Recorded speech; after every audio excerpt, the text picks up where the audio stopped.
I've served this to many a cowboy on an old snowy cold day at the chuck wagon when they'd come riding in. The ultimate comfort food. Beef tips and rice with the smoothest gravy you ever seen. Hey, thank y'all for stopping by camp on a cool day it is, and it makes me think about something that is comfort food, that is a classic, that's going to warm my tummy when it gets there. And what are we talking about? Beef tips with a really rich gravy. And you can serve it over rice, mashed potatoes, egg noodles, any of those things, or you can eat it straight out of the pot. It's a very easy thing to make. It's been something that I've cooked on ranches for years and years when cowboys had been finished on really an old cold, nasty day horseback and come into camp. Hey, they thought it was the best thing ever. I'm gonna show you some tips and some tricks to how you can even make it better than you thought you could, so stick with us.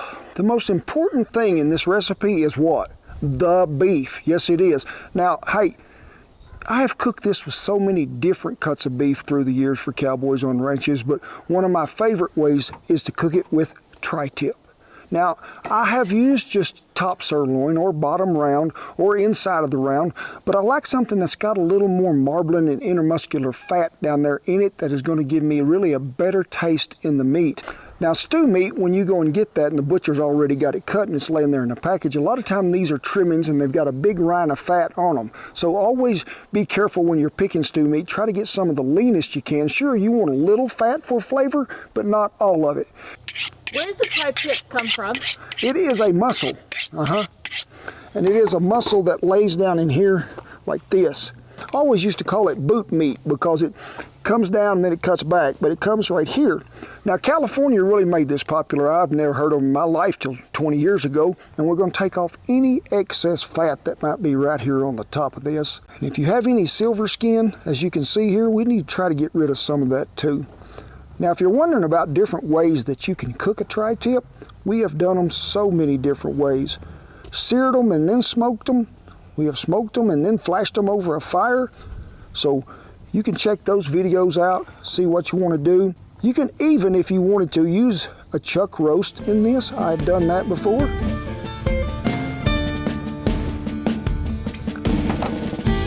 Duker. Mage, where you at? There you are. Lulu? Got a Lulu? Whew. It is a good day, it is. Beef in camp. You know, when you're trimming this meat, you don't want to get all the fat off. We want to leave some of that because we need that flavor that it's going to bring about. But when you're using a tri-tip, remember I told you that muscle went here and then it come down? There's two ways the grain running this meat. It's running up and down this way and then a little more across this way. Always like to just find that point, and maybe it's easier for y'all to see on this side, I don't know. See where the grain is coming here and then the grain is coming here? It's got a dividing point in it really for me, and that is about right there. So we split this in half and you can see the grain is running here, so we'll cut against the grain here and against the grain here because that's going to make every bite even more tender than that. And really, if you're doing this in a crock pot, we need to go ahead and just give you a little tip right off the top of the list here. We do. Go ahead and put that crock pot on high. Go ahead and get the beef broth that it calls for in this recipe and put it in there so it can be warming up. And if you're going to do this in a crock pot, I'm going to show you something. I'm going to cut this meat like this, then I'm going to come back and I'm going to cut it in bite-sized pieces. Now, if you're going to do this in a crock pot, I recommend you cut them a little thinner than that. You're not going to have to cook as long. Let me get all this trimmed up, cut into bite-sized pieces, and we'll go on from there.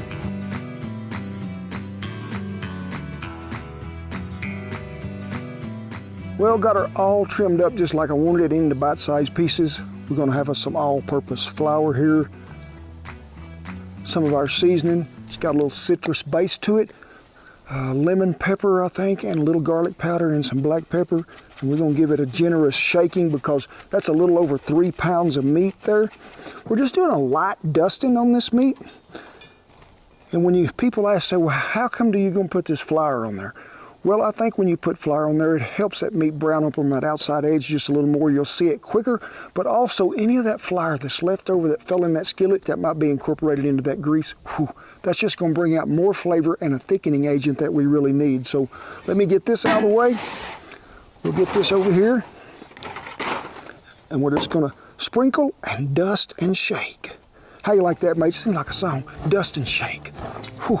We're gonna dust and shake, Mage. You like it? It's sort of like shaking bacon, you got to help. So we're gonna do some more shaking.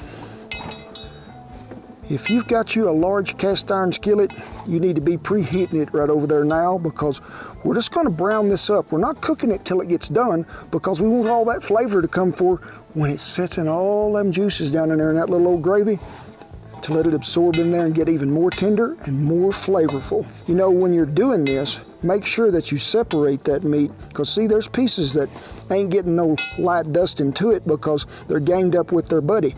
So we're gonna give it some more. I don't like to do it all at once because I don't think you get as even a coverage as you want in there. Get you some vegetable oil and put in there, or bacon grease, whatever you got. We're gonna go to browning. I'll meet y'all at the fire.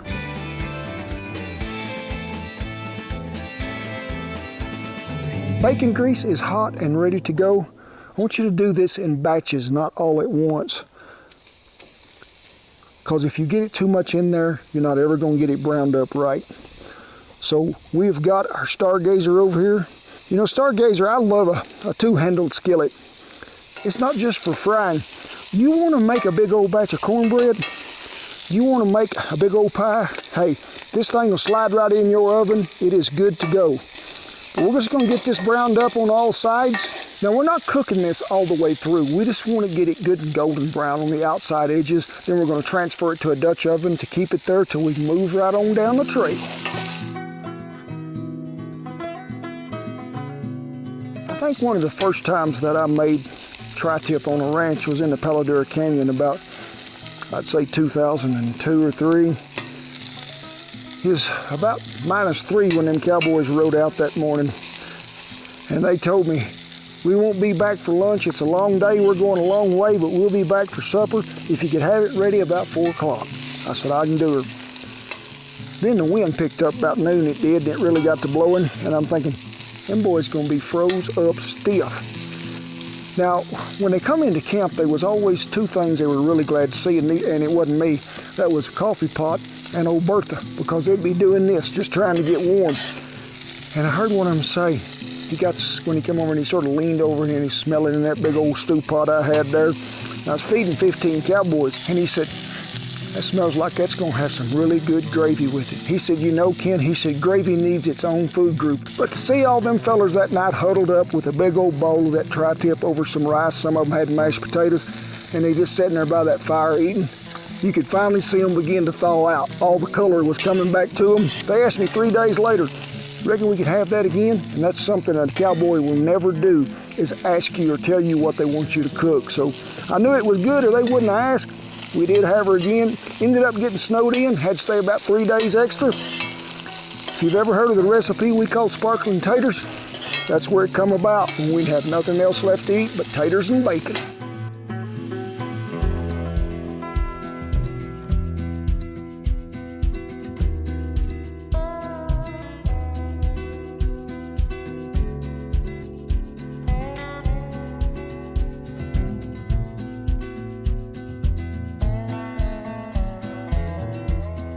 Got all that meat browned up, we really did. Still got some bacon grease drippings in there, but to that, hang on, we're gonna add 4 tablespoons of butter. You can't go wrong with butter, and we got a spatula somewhere. That butter begins to melt, mix in with that bacon grease. There is a sound there, and if you look it up in the dictionary, you can actually find the word for it. It's called delicious. This is what heaven is made out of, bacon grease and butter. And you see all that stuff that was sticking to the bottom of this pan? This is just gonna bring out some more flavor that we're gonna get out of this. So, had 1 white onion that we diced up. We're gonna go ahead and dump it in there. We're gonna let them onions cook for just a little bit to where they get translucent, and then we'll add some more to it.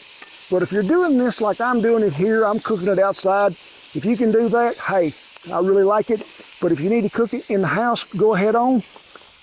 Get you a sauce pot that's pretty good size. Go ahead and let's warm that beef broth. So this is 32 ounces. I would probably use 3 cups if I was telling you that was on the recipe, but I'm gonna use all of it because I do like some gravy. So just go ahead and dump it in there. Let it go to warming. It'll make everything better. We'll keep stirring them onions till they get good and soft. Then we'll mix it in some mushrooms and some garlic. I got me about a pound of mushrooms sliced up here, and we're going to rake in there, and 3 garlic cloves. Now, them garlic cloves ain't going to go in till right at the last when we think everything is about done, because I don't want to burn that garlic. So keep stirring it around. We want to get some of that flavor that's in that butter and that bacon grease on top of them mushrooms. We don't have to cook them till they fall apart, because remember, they're going to simmer over here in this goodness till you make what? Deliciousness all over again. We're going to cook these mushrooms about 2 minutes, then we'll throw in the garlic.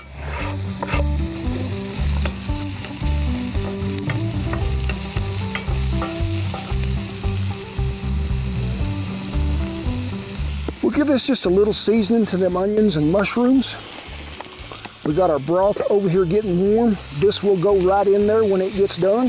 We're gonna deglaze the skillet with some wine. I heard some people do that on them fancy cooking shows, so I thought I might try it, you know. So we're gonna use our Sunset Red. We have paired up with 4 Hours Winery. It comes out of Texas. You know, this is a really great wine. If you wanna try it, it's for a limited time only. And just get it on the website. We got a sale going on right now. We're gonna add about 1/4 of a cup, which I would say was pretty close to that much. I turned this skillet down to a really medium low. I'm gonna turn it off right now, because that's probably enough. You can smell them flavors that's bringing out to it. Make sure that you got all them crumbs and everything that's in there. We're gonna reduce this down by half, and I'd say we was pretty close to getting there already. That skillet was hot. It'll continue to cook. That's what good cast iron does. When this is reduced down where we want it, we're gonna add it to the beef broth.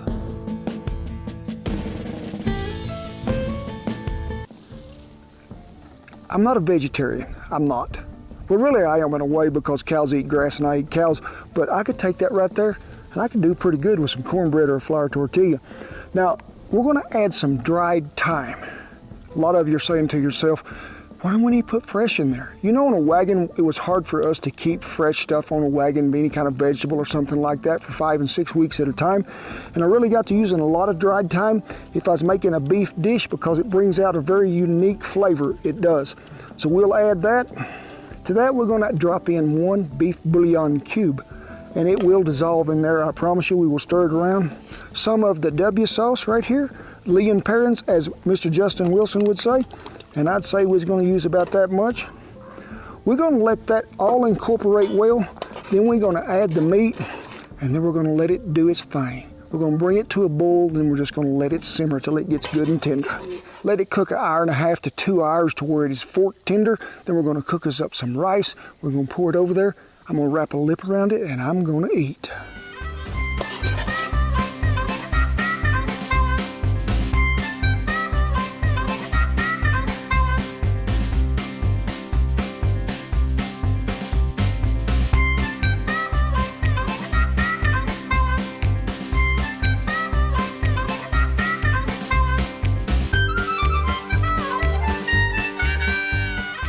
In the recipe, if you follow along there, you can go back if it's not as thick as you would like it, and just use you some water and cornstarch. Make sure it's really smooth. Pour it in there, let it come back to a boil. It'll thicken. But I would say this is just right.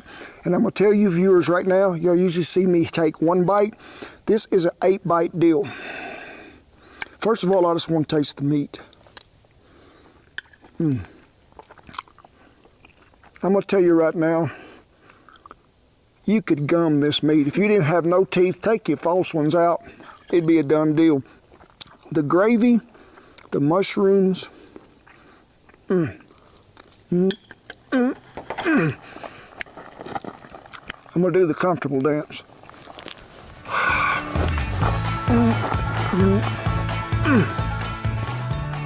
Every cowboy I ever fed in my life, and that's 38 years of cooking for them, would eat this and say, can't you outdone yourself again?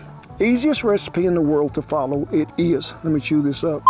Be sure and check that website out, find you some stocking stuffers and some gifts as well. But hey, we want to thank you most of all for tuning in, watching these videos, taking time out of your busy day to do so. But it is with pride, privilege, and honor that I tip my hat to all the servicemen and women and all the veterans who have kept that old flag a-flying at the wagon. We commend you all. The rest of you, get on up in here. I'm going to give you a comfortable hug today. Oh, my, so good. gosh, it's so good to have you in camp. God bless you each and every one, and I'll see you down the Tender Beef Tip Trail.